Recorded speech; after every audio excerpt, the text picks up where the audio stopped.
have to read the Glasgow online case, which is posted, and then we'll be discussing that case together as a class next class. Okay, so to get participation marks, again, you'll have to be here in class having read that case. Okay, so this is for Thursday this week. And like I said, today we'll just finish up our 8-stage process. We'll go through stages 7 and 8.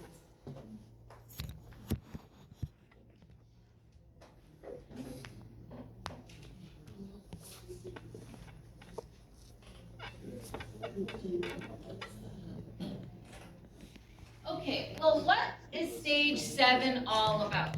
Okay, who wants to summarize before we jump into stage 7? What were we dealing with in stages 1 through 6? Our 8-stage change process, right? What's step 1? What's step 1? Urgency. Okay, good. Step 2? Guiding coalition. Creating your guiding coalition. Good. Step 3? Your vision, developing your vision. Good. What's step 4? Communicating the vision. Okay, good. Step 5? Empowering broad-based action by removing barriers to empower. Great. And then step 6, stage 6. Short-term wins. Okay, great. So stage 7, we want to consolidate gains and try to produce more wins. So the idea here, we know that change is going to take an incredibly long time, especially with bigger, more complex organizations. And we've got a lot of things happening that is going to likely to stall the process, right? To sort of make things move less quick than we want them. And so we know short-term wins are essential to keep that momentum going. But remember, the celebration should never suggest that the job is over.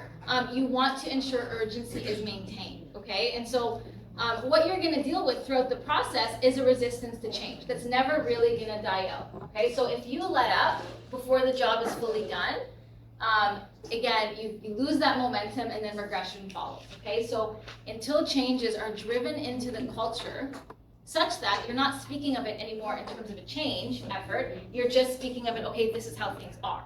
That's when you know change is really anchored into the culture. And until then, your change efforts are very fragile, okay? Once regression begins, it actually gets much harder to rebuild that momentum. So you want to keep on pace throughout the process. Now, one of the biggest reasons that progress will slip and you'll see regression in a change effort has to do with this increased interdependence that ultimately gets created with fast-moving environments, right? So organizations today are much more interdependent. Does anyone know what, and that's what stage 7 really deals with. Does anyone know what interdependence is? What does interdependence in an organizational context mean? Interdependent, what does that mean? The impact of change in one thing can affect multiple. Exactly. So what happens in one department is going to impact another department. What happens in sales is going to have some effect on the manufacturing group. What happens in R&D will influence product development, and so on and so forth. Okay, and so because organizations have to be faster, less costly, more consumer focused, interdependencies tend to rise within organizations. Okay, well, why is that an actual problem in the context of change? Let's just take a look at this example.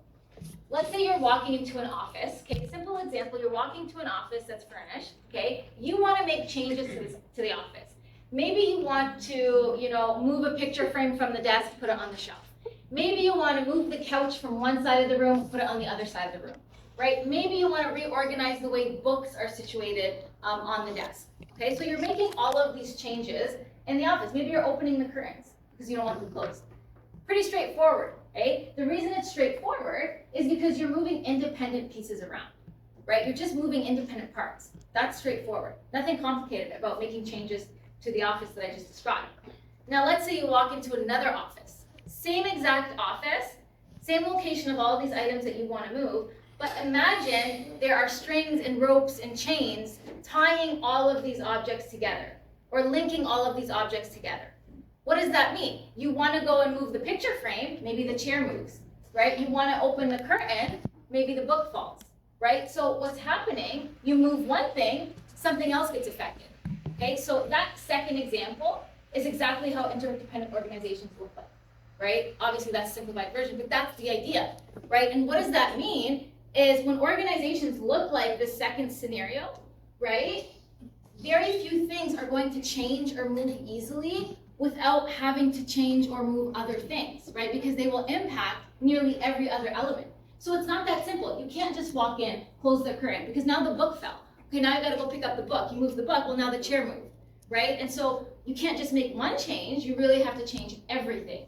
And that's why change in an interdependent organization, which again is more and more organizations are becoming this way, is incredibly difficult, right? Because it means you're changing everything. And then again, we've got all of the challenges that we're dealing with in a change effort, okay? So this makes highly interdependent systems extremely difficult because you've got to change everything in the organization. So what do? Let's look at that office example that I just went through, okay? You want to change the objects around to better accommodate visiting customers. Maybe that's your goal, that's in your vision. You want to make this office, the office with all the links and chains, right? You want to make that office better accommodating to visiting customers. Okay, but you've got these ropes, cables, rubber bands, and it's connecting everything. Making any changes you want to make incredibly difficult. Requiring more. It's not as simple as just walking in and moving things around. You've got to actually stand back and think about the time and effort that it's going to take to actually reconstruct this office to better accommodate visitors, right? Because again, you can't just move things around as they're independent parts. So what would you do? Okay, so again, the goal is change, right? What is the first thing you might do in this scenario? You're heading into an interdependent organization. So you're heading into this office that has all of these ropes and rubber bands connecting all of the items, and you want to rearrange that because you have a goal of making that office more accommodating to consumers. What do? What is the first thing? You walk in and you see all of these parts that are really interdependent because they're chained to each other, and you can tell very, very quickly that you can't just move them as though they were independent parts, right? Because what you're going to do to one item is going to affect another item. So how do you even tackle that? How do you actually, proceed with trying to make this office better for consumers? What might be the first thing you do? Thinking about what we've been talking about this entire term, the change. What might be the first step?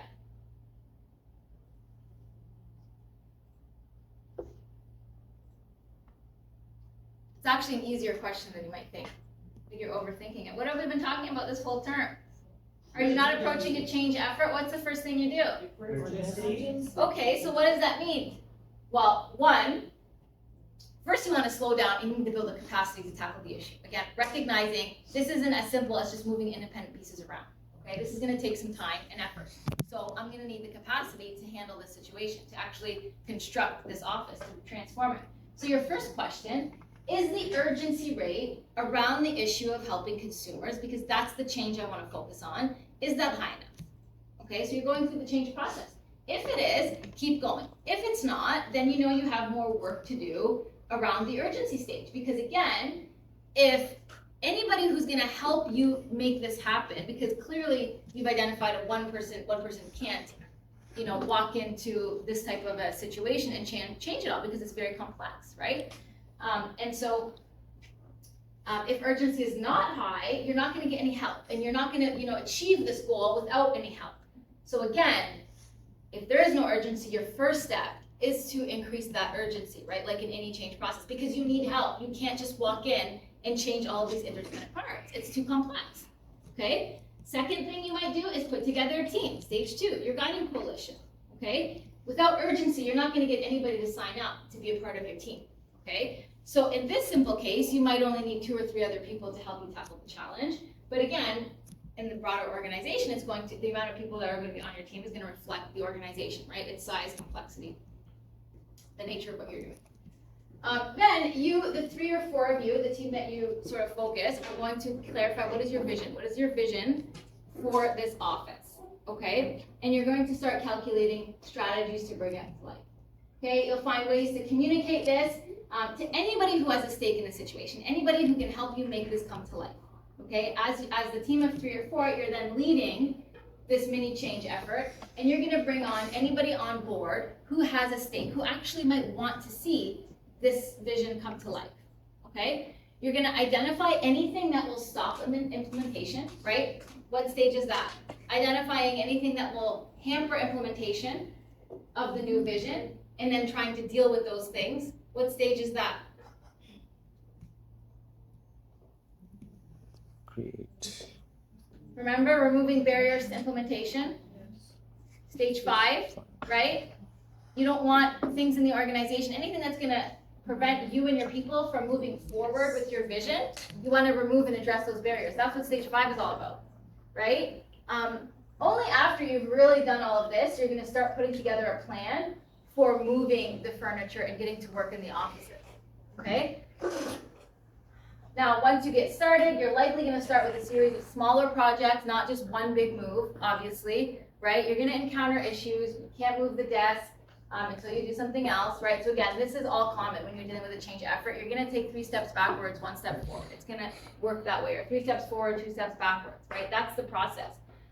Again, if you're paying attention, you'll add a few short-term wins to keep everybody engaged, to keep momentum up, to keep morale out. But still, even in this process, people are going to doubt whether these changes are necessary, because that is natural, right? It is not an easy thing to change anything. And it's going to be difficult. Again, thinking about those interdependencies, think about how difficult it's going to be to reconstruct an entire office when you've got all of these moving pieces that you have to now figure out how to adjust or change. And so that is going to be, where those, the status quo, the questions of, well, why do we have to change? Why is this even necessary? It's too hard, it's too painful, just forget it, I don't want to do it. Those are always going to be there trying to pull people back, right?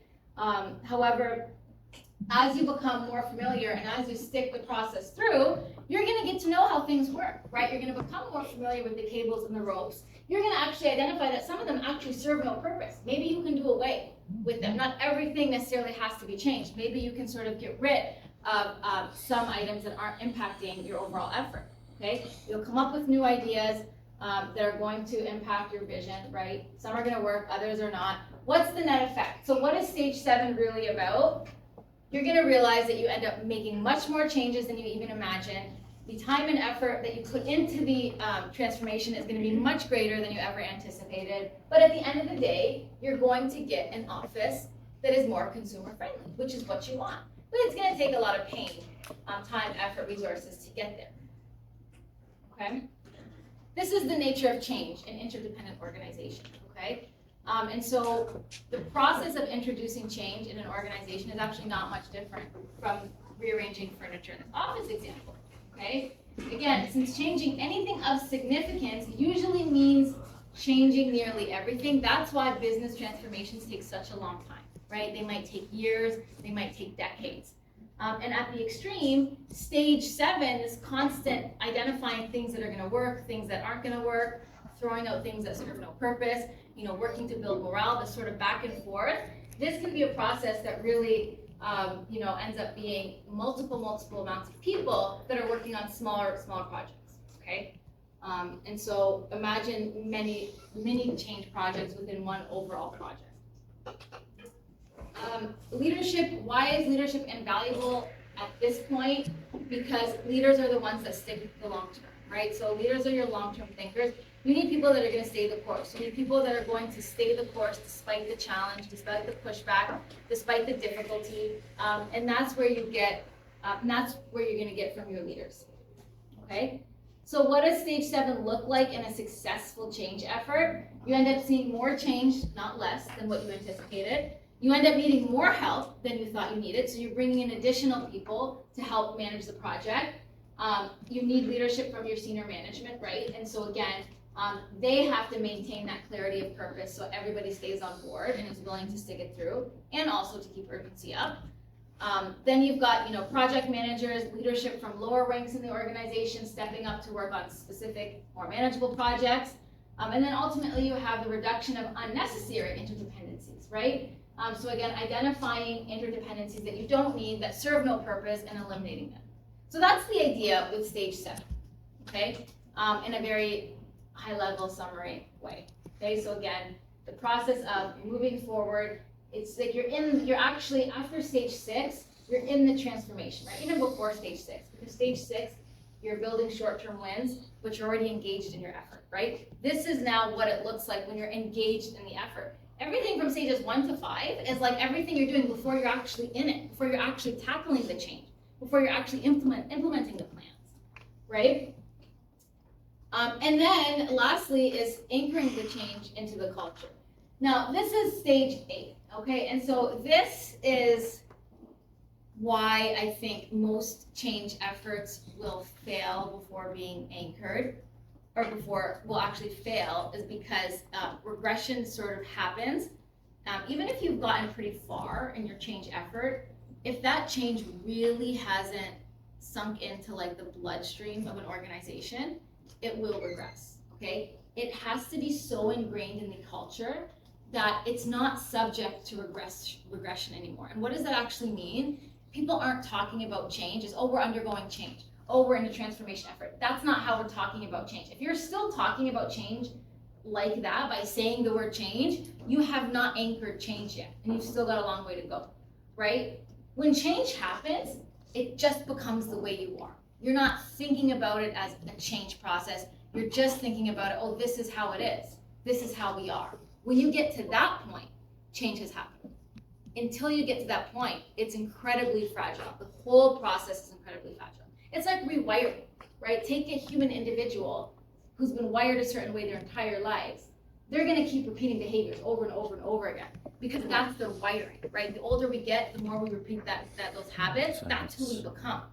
And even if somebody wants to change their wiring, because maybe that wiring just isn't working for them for a million different reasons, right? Someone wants to change. That means they have to rewire themselves.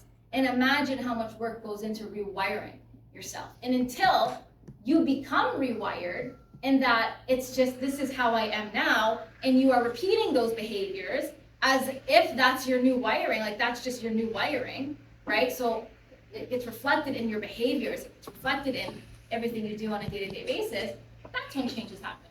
But see how difficult and see how rare change really is, because that's an incredibly difficult thing to accomplish.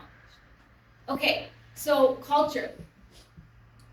And that will become obvious. Why, I use that example will become obvious in the context of culture. So what is culture in an organization? Culture is incredibly powerful. First, let's ask what culture actually is. What is your definition or understanding of culture? You hear, we talk about this word, you hear it all the time. What does it actually mean to you? Like norms and practices all over Okay. society. Norms and practices, good. Anything else? It's a set of shared beliefs, Skills, shared beliefs, behaviors, expectations, attitudes. Okay, it's like an unwritten code, right? Culture is not necessarily visible, right? Like what is culture? Is it something that you actually see? Right? You can see it in behaviors, but the culture itself, it's like an unwritten code of this is how things are, right? This is how we do things. It's our code of conduct. And so culture, again, the norms of behavior and shared values among a group of people. What are norms of behavior? So these are pervasive or common ways of acting that are found in a group, and they persist because group members are going to behave in a way that perpetuate the behaviors and that teach those behaviors to new members, right? Rewarding those who fit in, sanctioning those who do not. Okay, so this is how sort of norms of behavior get embedded in different groups, right? And they usually come from values. So what are your shared values? Concerns and goals that are shared by most people in that group that actually shapes their behavior. So you have your core values. Those values influence how you behave. So your behaviors are a manifestation of those core values. The longer that you engage in those behaviors over time, right, and the repeated nature of those behaviors, you start to form a culture, right? So culture in an organization comes from years and years and years of repeated norms of behavior that are ultimately manifesting values, right? So if you want to change culture, a lot of times, what does that actually mean you need to change? Values. You actually go to the core of your values, right? Because if you're trying to change culture, but you're just going to the behavior, let's change the behavior, let's change the behavior. but you haven't changed the values that drive those behaviors, Yes. you're not going to get sustainable change because the values are still there, and that's Yeah. actually much harder to change. Why? Because they're so deeply ingrained. And people often underestimate how deeply ingrained those values are. So they're, they jump to, oh, let's just change the behaviors. No, it doesn't work that way. Those behaviors will not sustainably change if you're not getting to the root of those behaviors, which are the values. The values have to change. Then you get manifested behaviors that reflect those values, and those are repeated for long enough time, you have a culture, okay?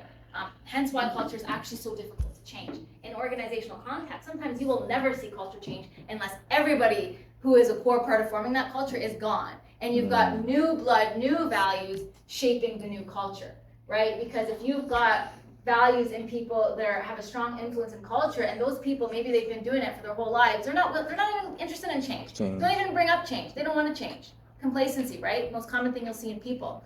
How are you going to get change in a culture? You won't, right? And so sometimes it takes that group of individuals to exit the organization or the situation before you truly get a culture change, right?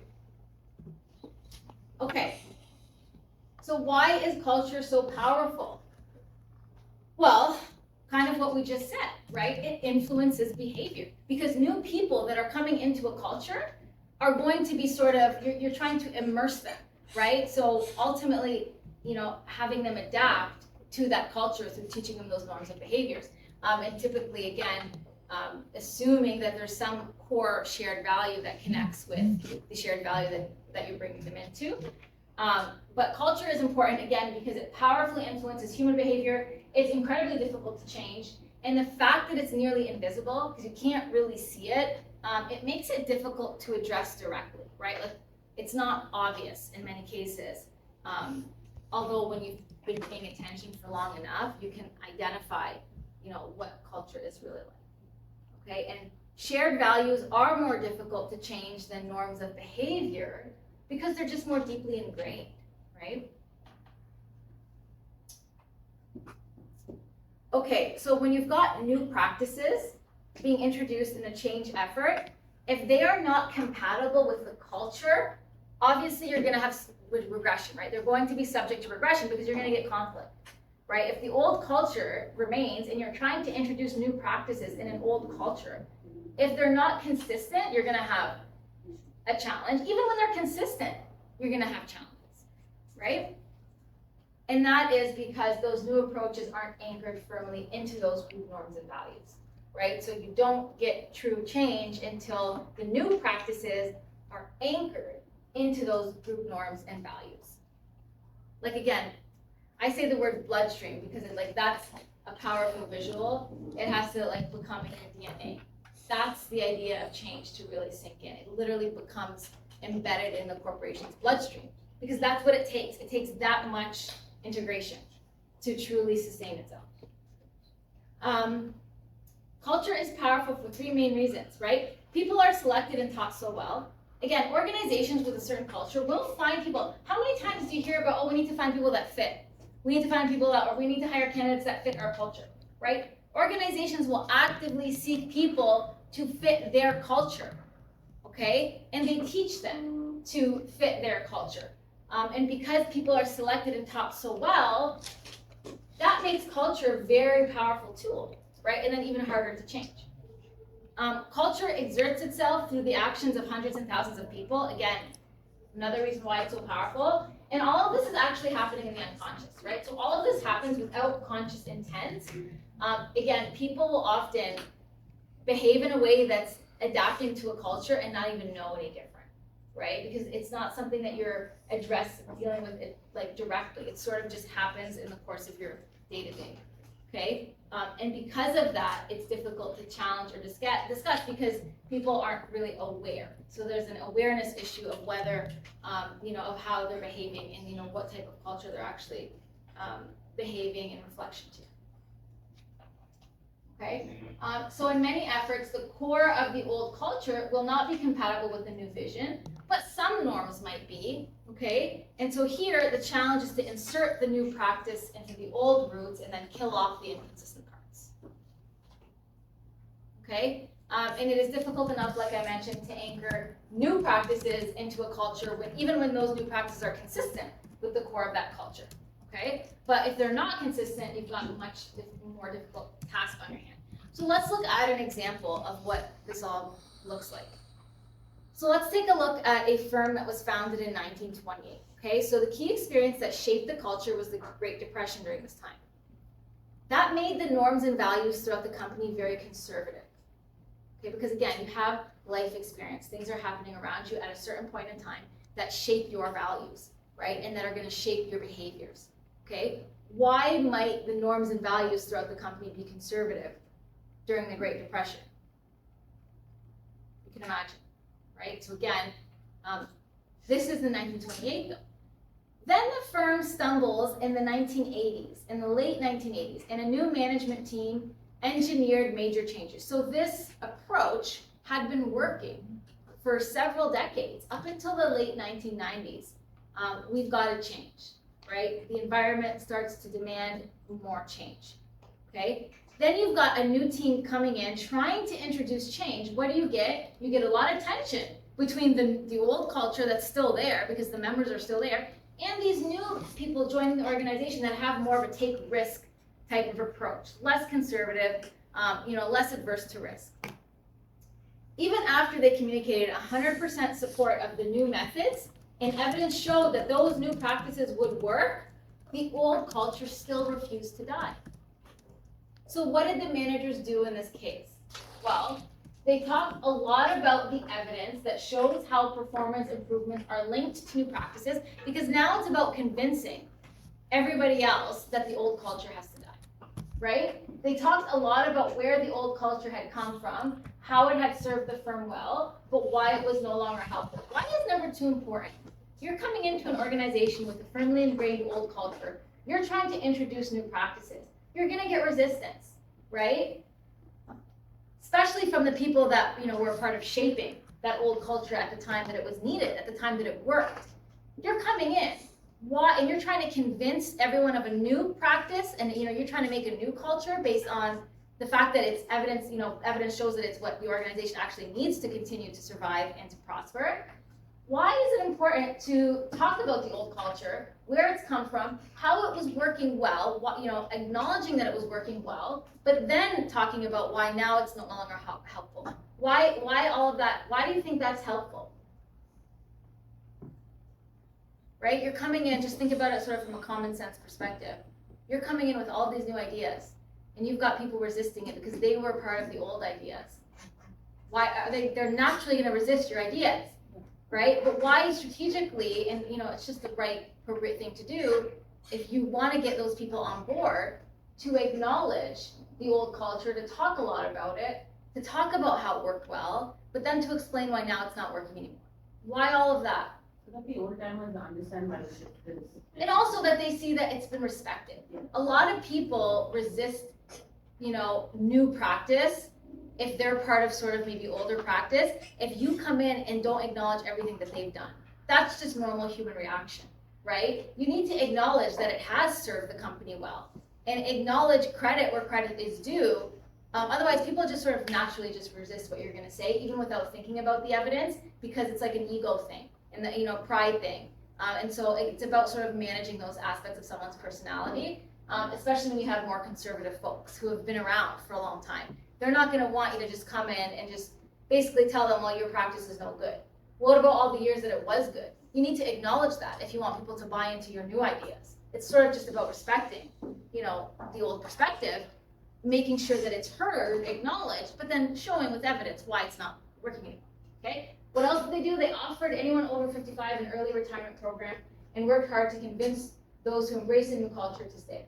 Okay, so why might they want to do this? Why might they want to, offer some of the early, individuals who have been around longer incentive to leave or to retire?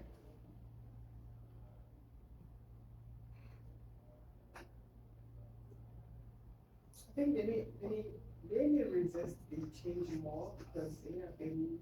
Yeah, exactly. Because some people are just not going to change, and they're not going to embrace change no matter what you do, no matter how great of an inspirational leader you are.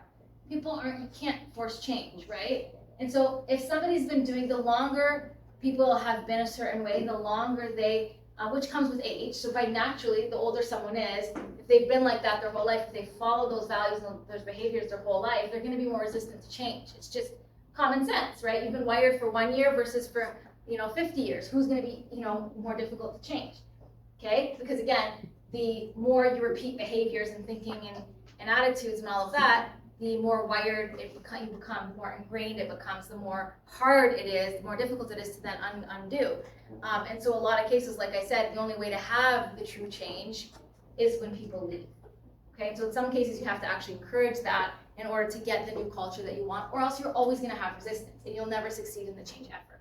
Okay, so change in a lot of cases doesn't come about until certain members of the organization exit, certain executives maybe who've been around way too long. Okay, so, and that's just the reality.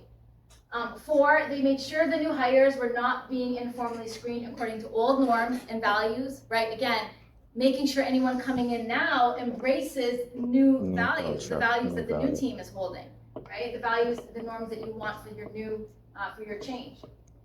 They tried hard not to promote anyone who did not appreciate the new practices. Okay, so again, you want to reward those who embrace the new practice. They made sure that the 3 candidates being considered to replace the CEO had none of the Depression-era culture in their hearts. Again, because that is how we get regression. If somebody doesn't truly believe that a new way is needed in their heart, like in truly in their soul, it's not going to happen. It's just not going to happen. Okay. Okay, so even with all of these efforts, creating the new culture was difficult to accomplish. Again, when shared values are supported by hiring the similar personalities, the only way to change the culture is to change the people, okay? And when the shared values are the product of many years of experience in a firm, then you need years and years and years of a different kind of experience, a new pattern, in other words, of behavior to get the change that you need, okay? That's why culture change comes last, not first. Many, people might say, well, isn't culture the first thing that you tackle in a change effort? And no, it wouldn't be, for this reason, right? Everything sort of has to happen first in terms of the change, the rewiring, and then that has to happen over and over and over and over again before the culture actually gets changed, right? You can't just jump in and that be the first thing that you change. Okay, and so historically, I have just a note here, it was thought that culture change should come first. So the first step would be to change the norms and values. After the culture has been shifted, then the rest of the change effort happens. But that, because you can't manipulate culture like that, right? We talked about culture as a product of years of repeated norms of behavior over and over and over and over again, right? So you don't just manipulate that. That happens at the end when you're trying to get the new practices to be manifested over and over and over and over again until they become part of that culture. Then you have culture change. So that's why it happens at the end, okay? It only comes after you successfully altered people's actions, after the new behavior produces some benefit over time, because people need to see that it's working to stay committed, and then after people see the connection between the new behavior and the improvement, right? That's why it happens at the end, okay? So the rule of thumb here, whenever you hear of a transformation in which step 1 is changing the culture, you should be concerned that it's actually going down the wrong path. Okay, so you can have attitude and behavior change at the beginning, but they won't be anchored into the culture until the end. So anchoring change in the culture, what do we know? It comes last, not first, right? Most alterations in norms and shared values are going to come at the end of a change process. It depends on results. So new approaches usually sink into a culture only after it's clear that they work and are superior to old. Of course, people need to know that this new approach is working. How else are they going to truly buy into it if they don't see for themselves that it works, okay? They need to see the benefit. Requires a lot of talk, so without verbal instruction and support, people will be reluctant to admit the validity of the new practices. Usually does involve turnover. Sometimes the only way to change a culture is to change key people, right? So it might involve turnover. And then making decisions on succession is crucial. So if promotion processes are not changed to be compatible with the new practices, you're always going to get the old culture reasserting itself, right? So you need to think about keeping people in line, promoting the people that embrace the new culture, not the old. Okay, so that's it on our 8 stages. Any questions? Was that too fast? No. If I had a movie, I'd put one on for the rest of the class. No, okay, so that's really it for for the stages. So next class, I think we'll have a very good, interesting case discussion. So I'm gonna ask that you read the GlaxoSmithKline for Thursday. You can spend the rest of today's class reading that, but make sure you read it for Thursday. And then I will give you probably the first 15 minutes of class to come up with some answers to some questions as a group. So again, have it read, because if you don't have the case read, you're not gonna be able to participate. And we won't have enough time for me to give you time at the start of next class to read the case, okay? So this is homework that you will have to have read for Thursday. You'll get the first probably 15-20 minutes of class to work in teams to come to a consensus on answering 3 questions. Which, you know what, I'm gonna put those questions up now so that you have an idea of what you're reading the case to answer. And then we'll discuss it as a class, okay? So this is all gonna happen on Thursday.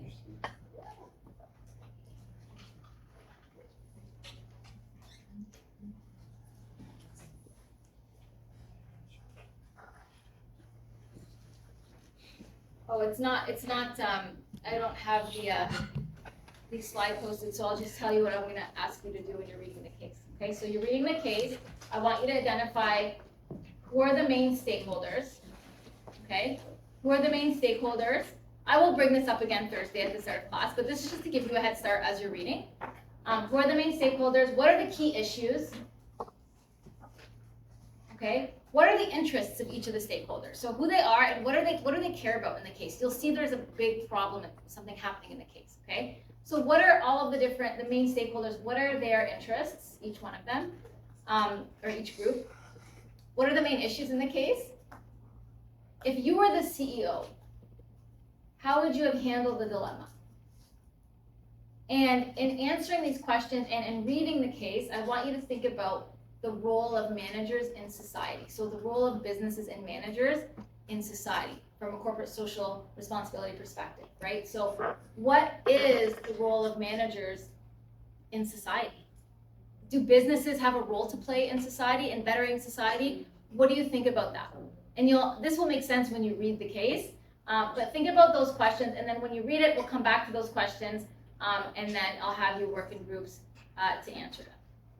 Okay, so again, think about the role that managers and businesses should play in society, especially given situations where a company, has great resources and powers to do good in a surrounding community that needs help, right? What's the obligation? Is there an obligation on organizations, or really are they just there to be concerned with themselves? Do they need to care about other people and the environment and society? So that's the idea, okay? Any questions on that? Any questions on what we're doing? Yes? So it's just a presentation, right? There is no report? No, so we're just talking about it in class Okay. together. Yeah, you're not submitting anything, so you're gonna get participation marks if you attend class and you participate. But aside from that, it's just a discussion, okay? This is for Thursday. So again, it's not being graded, you don't have to hand anything in, it's just about you being in class, participating. It'll go towards your participation grade. The presentation we are supposed to complete today. No, I'm talking about Your actual team presentation? Yeah, the actual team presentation. That's a presentation, there's no written report. There is no report. No, just a one-page summary of your presentation as a group, Sure. but it's just a presentation for 30%. Thank you. Yeah, so you'll submit it on Brightspace, I'll have a space available, 24 hours before your team's presentation. So it'll be different for each group.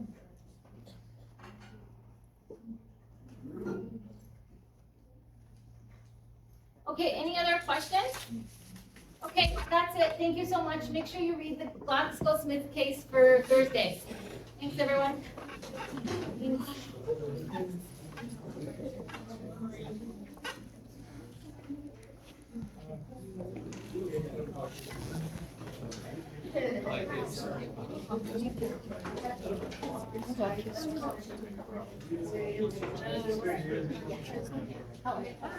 As soon as you need more time, just let me know.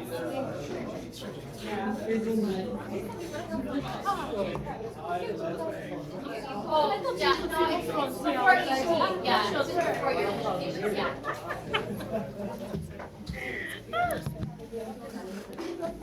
Samuel, I got relatives all the Yeah. wishes. The license, the number, you all the Wait.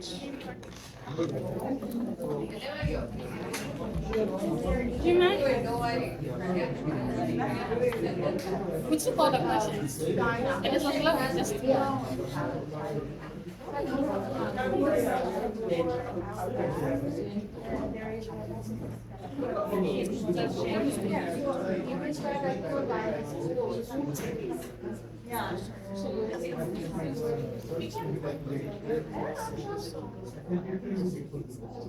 Have you guys discussed the case?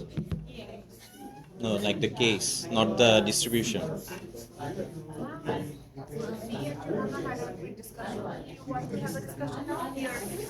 Yeah, because we should discuss. Yeah, but I think we should discuss the case before the distribution. So the distribution part is okay, but should we not like sit and like talk about like the case, what's to be identify like the issues? Yeah, because then it will have everybody will have like a better idea.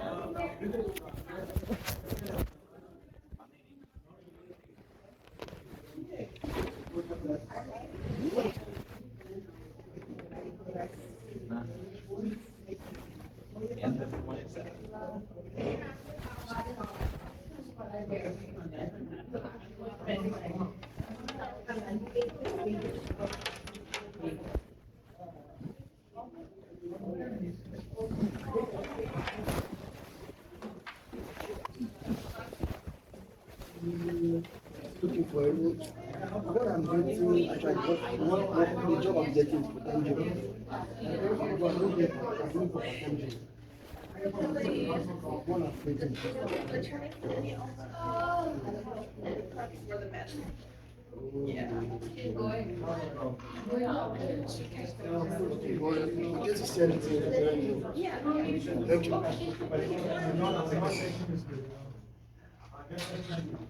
Thank